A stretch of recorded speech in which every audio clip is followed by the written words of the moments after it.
Hey guys, welcome back to Creative Plan Podcast Network. We're doing the RPG a Day 2017. What's the seventh question? Is what was your most impactful RPG session? Okay, I can totally answer that one.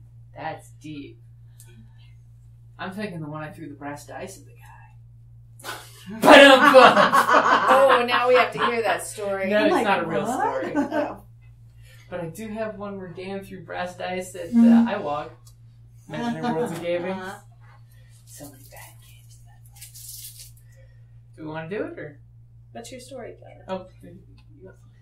Did you want? Because I can. Okay. I mean, Hey guys, welcome back to RPG a Day 2017.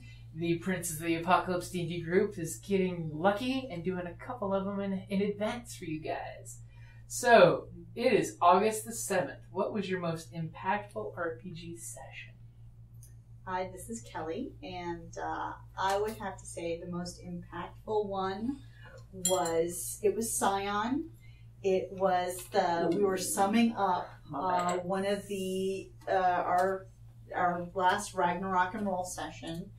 And my character, Trixie, who is the Scion of Loki, has throughout this Ragnarok and Roll been placed in such ways to try and stop Ragnarok. That's what the whole thing. But she always seems to kind of screw up, and it never actually completes the mission correctly. But we all live and stuff. But in the last one, she was tasked, and she didn't understand what her task was, and so she was betrayed by somebody she had gotten kind of close to. Mm-hmm. Okay, yeah, she was hooking up with a dwarf, in Ragnarok and Roll, I mean, and it was a business arrangement. She was going to be getting, She was being paid for it. I was being, hey, Trixie, you do you, I'll do me. The nurse cats do that. She was, she's a tad mercenary, and, it's all about, but she was having a really good time with him. They were, every night going out and having fun and having a good time. And turns out he betrayed me. And when she put on the gift that he made her, it then turned into a prison. And so she had to give up the Heart of Winter that she'd won in the auction.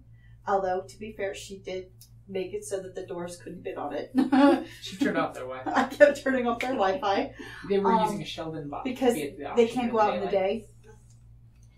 And so she had to give it up. So here, she's thinking that she's going to fail yet again now, because the only way she could get out was to give the dwarf what he wanted.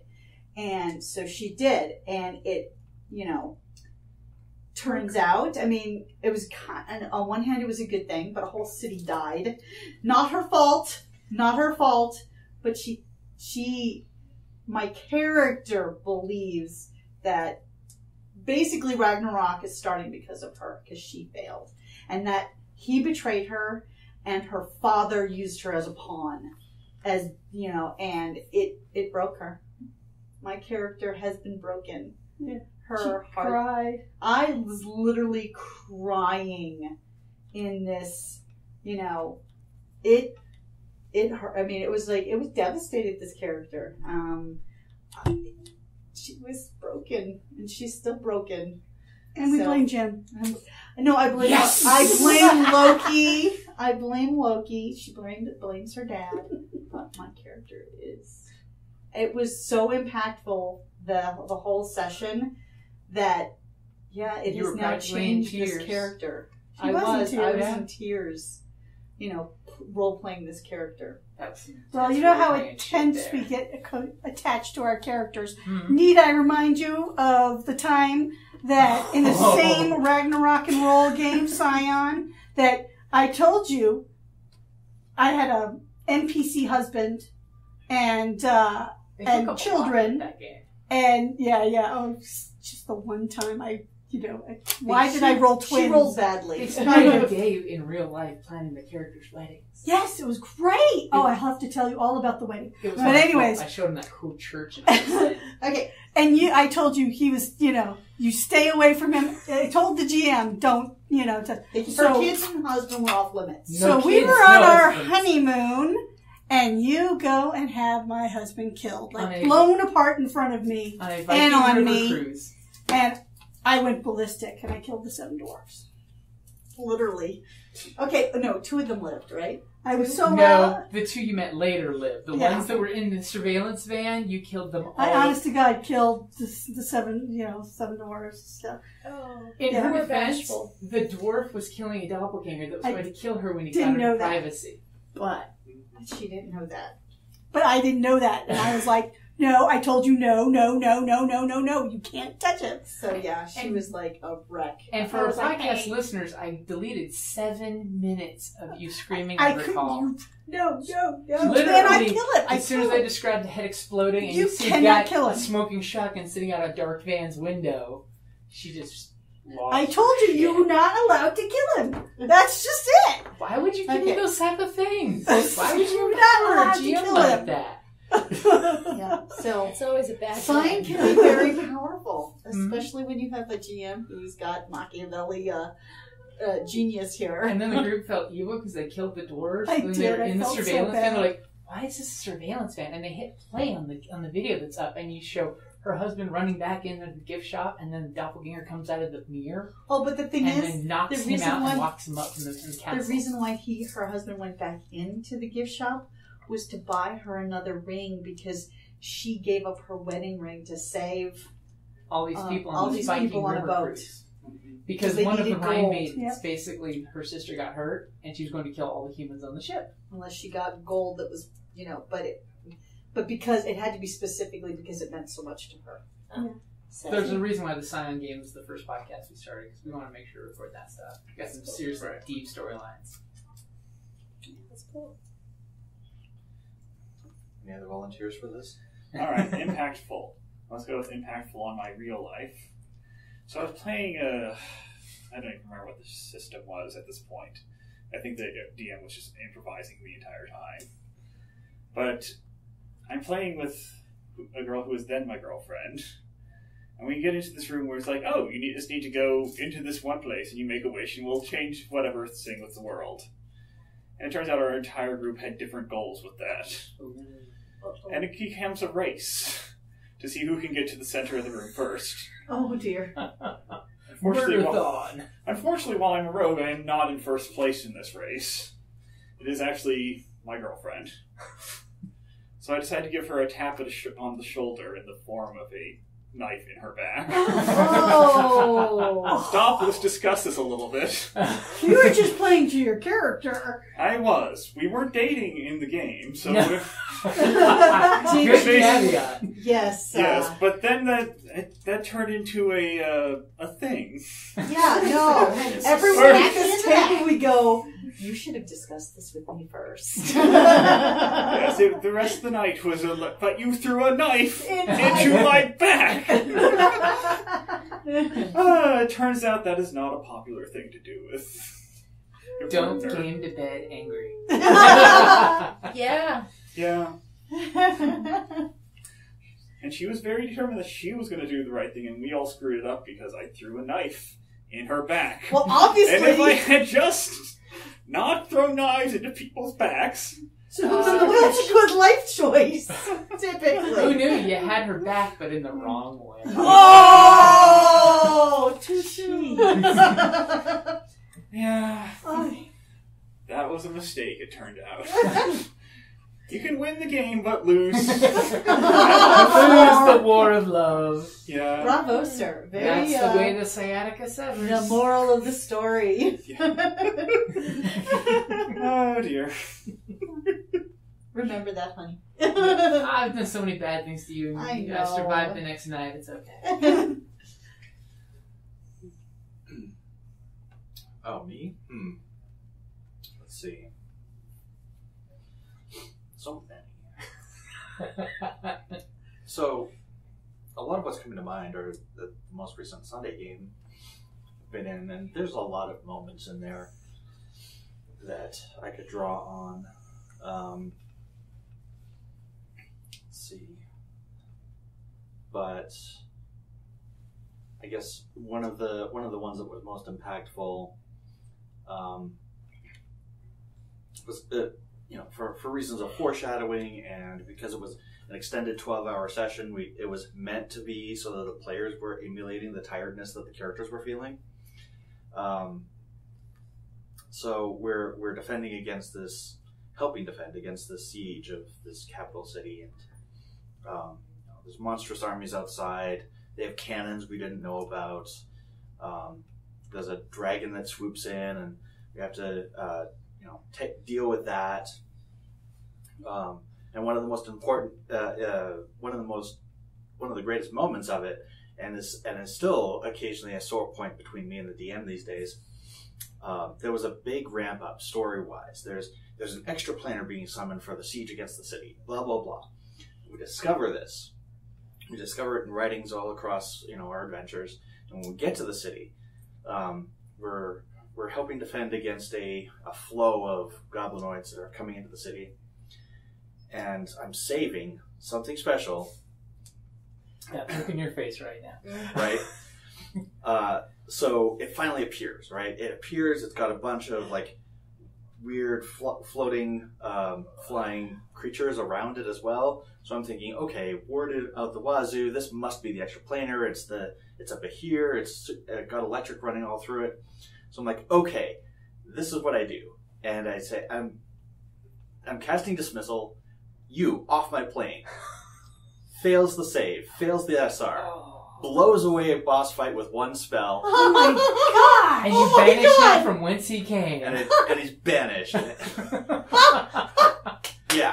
And so later on in that night, I could tell he was still sore because he was using an assassin with a rifle. Ooh, that's dirty. And when I was like, I can't do anything, I don't have any spells, and he's like, wah, I eliminated a boss fight with one spell, wah. You took the wind from his sail. Yeah. That's friggin' awesome, though. But yeah, the DM's probably like, okay, so now what are we going to do with the rest of the 3 hours? So, who wants to go Well, we had Chinese? 6 encounters planned that night, so it was expected, but that one was supposed to be about a half an hour, not 10 seconds.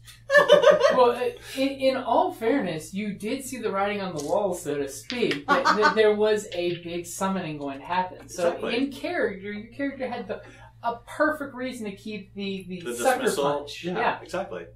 Because nothing else was extra planar. Dismissal was completely useless to me up until that point. Awesome. So I was running a game for the first time as a game master, and it was Unhallowed Metropolis, which is one of my favorite games, although it's very deadly, so it's great to do some house rules with that game. Otherwise, you make a complicated character, and they die in that session. That's pretty common with the way they originally drafted the rules. So I had some house rules in place to keep people from dying all over the place so we could roll through with our characters. I wanted people to have a role-playing experience, not just a slaughter. And I had created this dungeon in a faux Chinatown kind of experience, drawing from some elements of the Big Trouble in Little China movie. Awesome. And also from some archaeological elements with the terracotta soldiers. Oh, yeah. And I turned them into these terracotta soldier automatons because it was a steampunk game. Sweet. And so my crew had to go through all of these locks to proceed. Ooh, You've heard about I've this. heard of this one. And Well, Duncan was our thief, and he had really good skills. So I went in thinking they were going to get through the lock portion pretty well. And I sort of created these multi-step locks where you had to stick your hand in and do these complicated things. Where I was like, Duncan will have no problem with it. But if I don't build up the intensity, then it's going to be it's not going to have a good rhythm on this dungeon. It'll be too easy. So there needs to be some challenges as you go through, but not too challenging. I was not looking to actually kill Duncan on the fucking locks or make him lose a hand, and he was just like failing and failing and failing, and I'm just like, they aren't even like little fails. They weren't even things where I could like fudge it a little bit to be like, well, it took you a little longer. No, massive, terrible fails. And I'm like, oh my gosh. Oh my gosh. As I'm showing the group the picture in the Dungeon Master Guide on page 120 that shows the arcane guy going to reach a grab a MacGuffin from a horrible death trap full of blades and things that look like they will take off your arm, and the fact that the wall was covered with blood on the blades and bloody handprints from previous victims. That's Duncan's character's blood. yeah. I felt so bad, and also because I was kind of new to running a game, I didn't have like a good tactic for like circumventing what was happening. Like I was even trying to fucking soften this shit, and he was still failing.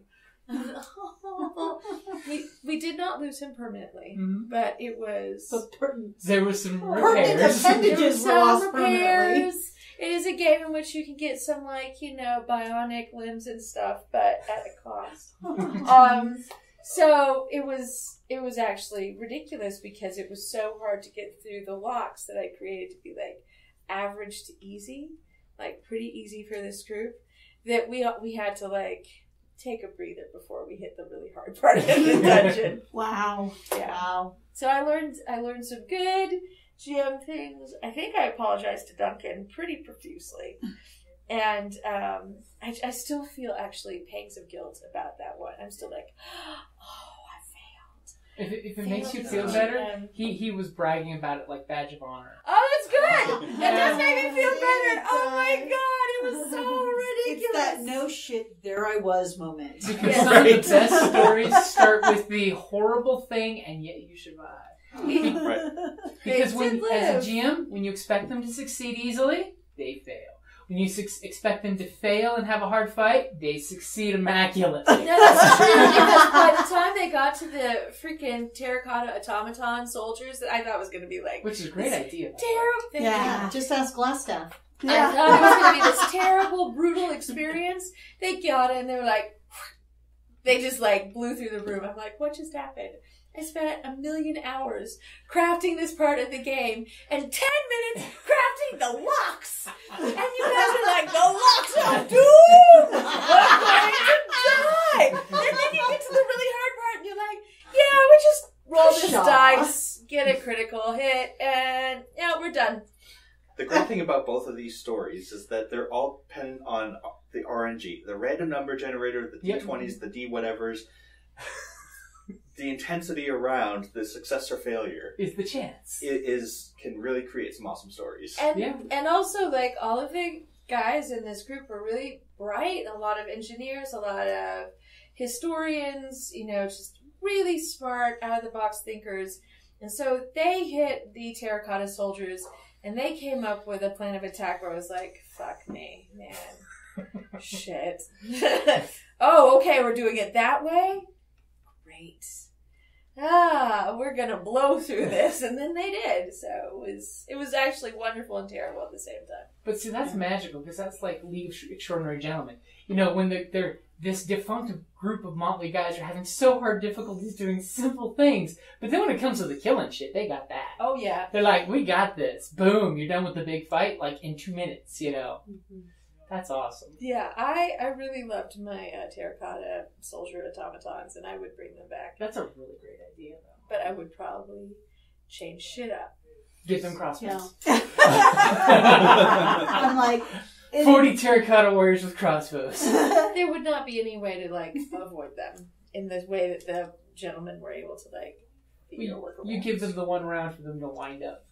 Yeah, and then it's the death room. Then they smite. And then it's that scene from American Gods where the guy walks out of the bushes and all of the arrows melt directly into him and no misses. When the Viking goes to the Scraglings in Vineland. Yeah. Oh my god. Although what's great, and I'm glad that Jim had the initial idea of let's start recording these sessions. Yeah.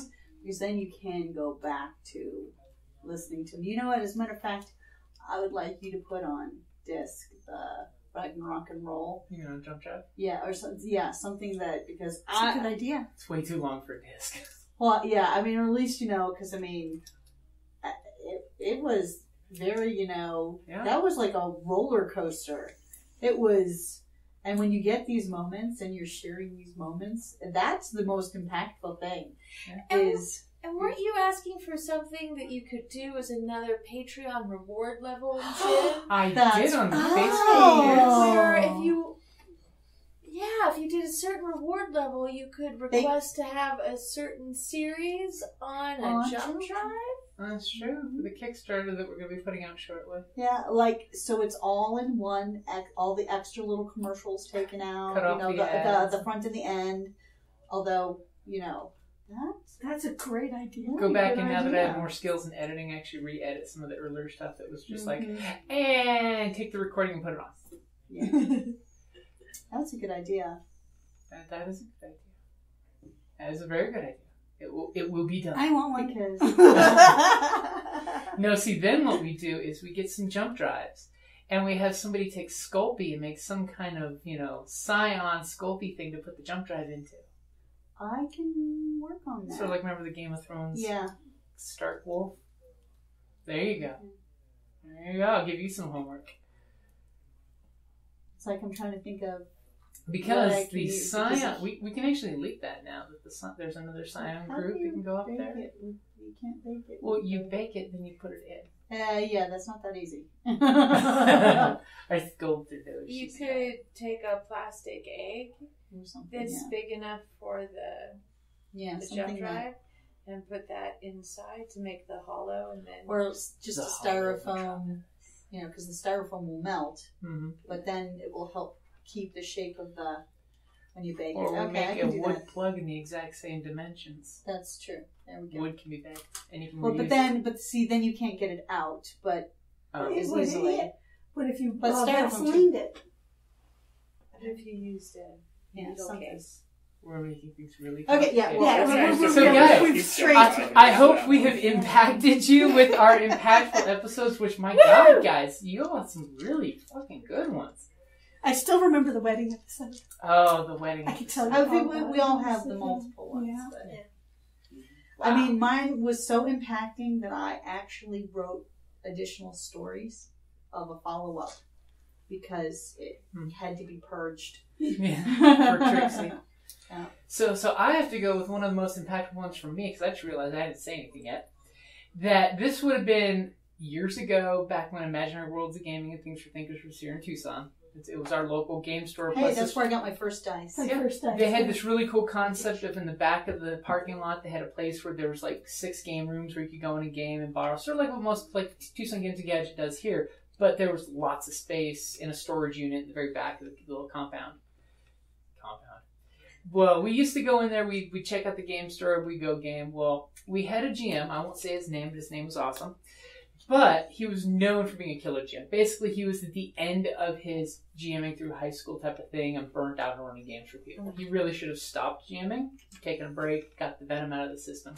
But he was known for killing multiple players each game session. Oh my God. So we had this really amazeballs concept of we were playing plating books. So it's Heroes Unlimited and Rifts mixed together. He let us pick any creature in Rifts that we wanted, total kitchen sink, because we all know Rifts is kitchen sink. If a GM doesn't rein in the reins, you can have all kinds of wonky, crazy stuff. So we all went with these crazy combinations. Like Dan went with a superhero who was the mix between the Flash and Superman. Indestructible, but could run sonic speed. And I went with a Temporal Raider, which is basically this dimensional being who's all about fourth dimension and temporal magic. Because I thought if we were dimension hopping, it makes perfect sense for the group to bring somebody who can do cool things like, and you have a bag of holding, and you have a bag of holding. So that way we can go from dimension to dimension with all our stuff. And yeah, he basically ran this game where we were following and taking away items from the Rift's Mega Damage dimension from SDC Worlds. And we're like, cool, we got this shit. Now my guy's got MDC that I can take a missile to the face and keep fighting. And eventually I'll grow back. One of the things he forgot to tell us was how he was home ruling temporal mechanics between dimensions. If you take an MDC missile to an SDC world, it's still an MDC missile. And when you take a magic creature from an MDC world, it becomes an SDC world, which is the normal game mechanic. The missile normally would be either inoperable or SDC. Well, he kept them MDC. So, of course, half of our group got annihilated with the first wave of small missiles that came at us, because basically I did the whole, I can take this blast, I'll get between my teammates and I can't take the hit, and I became little gold flakes. And basically this immense death trap, tailor-built for each of the players, like my buddy Dan, who's running around doing super speed, there's a robot that could stop him and kick him into a wall. And on his turn, he would get out of the wall. And the robot would kick him into the wall. And we literally had 2 hours of gaming where when it became my buddy's turn, he'd get out of the wall and get kicked back into the wall. To the point of where all of us were saying, for God's sake, eventually he's indestructible. That wall will crumble to dust that he's being kicked into. He should be able to escape somehow. One of us needs to survive this murder hole. And basically, it ended up where my buddy basically grabbed his character sheet, ripped it in half, threw it away, and says, you know what, I'm done for the day. So that, it was impactful for me as a player and a GM of don't drive your players to that point. No. And don't let shit get that. It's not a who wins, who loses. It's a collaborative, fun game. Mm-hmm. Yes, it's good to push your people down in the mud. Sorry, guys. It's fun to push. It's fun to step on you in the mud. That's right. Yeah. So that way So you can learn the there lesson of isn't falling hard. down and get back up and do better. But the trick is, like I always say in a lot of the articles I've written and stuff, is be your player's number one fan. Oh, As I a like GM, that. I can't show you fuckers that shit. But be your player's number one fan. Because basically we're all writing the story together. It's your story, not my story. If I want it to be my Yeah, story, I'll it's go write our a book story. and publish the book. You know, this is our story. Damn it, I gotta go write a book. You and Raymond Price, man. Yeah. Yeah. But you know, it's if I want that storybook ending, I'll go write my own storybook ending where, you know, Queen Daenerys and Jon Snow get together and marry and They take the dragons. can't. They're The spoilers. Targaryens did all the time. I mean, I know that spoiler, but yes. Yeah, I think he's just gonna hook up with Sansa, His half sister, who's not actually his half sister. his cousins. Yeah. Yes. Cousins are fine. Cousins are okay, right? From Uncle where I'm Daddy. from. Totes. Uncle Daddy. Okay, so that we broke Carrie. That was a great story, though, Jim. It is really important. And it was just impactful as a player and GM of it's not fun, you know, call the game. Yeah. Of the For everybody. idea is it's supposed to be a challenge. It's supposed to be, not all challenges are challenges. As we just talked about with the other events where good role playing, good tactics, shit happens. Shit goes amazing, and sometimes you go, no shit, there I was. Yeah. Other times when it's Atlas, you know, carrying the earth on his shoulder, or Sisyphus. I'm like, Prometheus was the eagles and the liver, but yeah, pushing that rock uphill just to have it fall down and fail repeatedly in a way that you can't work around. Yes. So it's just one of those, Yeah, that's not just to make sure your games are fun, damn it. Yeah. Fuck that. Don't GM like George R. R. Martin. Oh. George R.R. Martin doesn't GM like George R.R. Martin. Especially after talking to him at TusCon. He sounds nothing like I thought he would be for No, being a he's killer really- GM. After the Sweet first guy. few sessions, and especially after the wedding, it would have to be, okay, guys, we know we're going to die. Well, let's make this scene something. And then we'll just make new characters next week. And Yeah. it'll become a cycling character thing. Just, it's sort of like, what's that game, Paranoia, where you have your Mhm. set of Clones. characters Yeah. Mm-hmm. and you are prepared. You have a They're all funnel in gonna that die. system, and basically you have your copy clones, and you're killing each other in that game. When you play Paranoia, the idea is the GM will sit back and let you all kill each other because it's Paranoia. Yeah. You don't have color clearance to know the secret that I know that I shot you for. All right. Oh, Paranoia. And by the way, for those of you, since we did mention the Red Wedding, if you like the Red Wedding, not giving a spoiler, but I will name the scene in my own special way of calling it the Red Wine Tasting.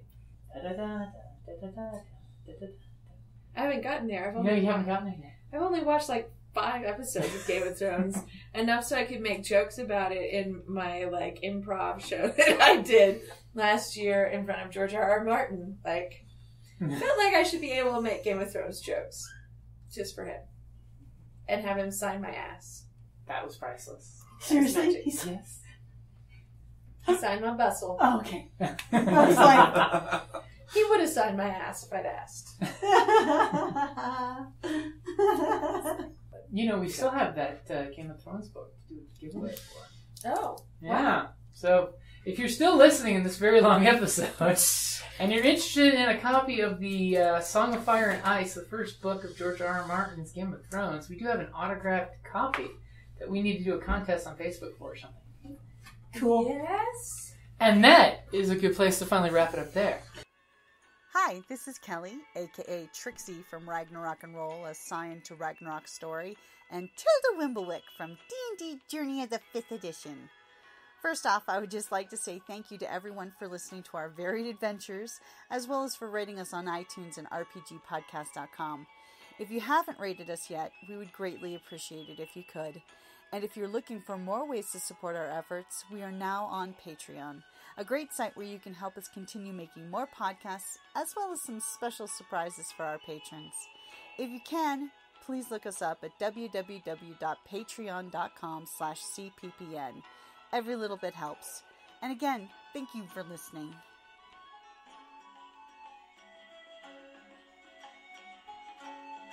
Thank you for listening to the Creative Play and Podcast Network.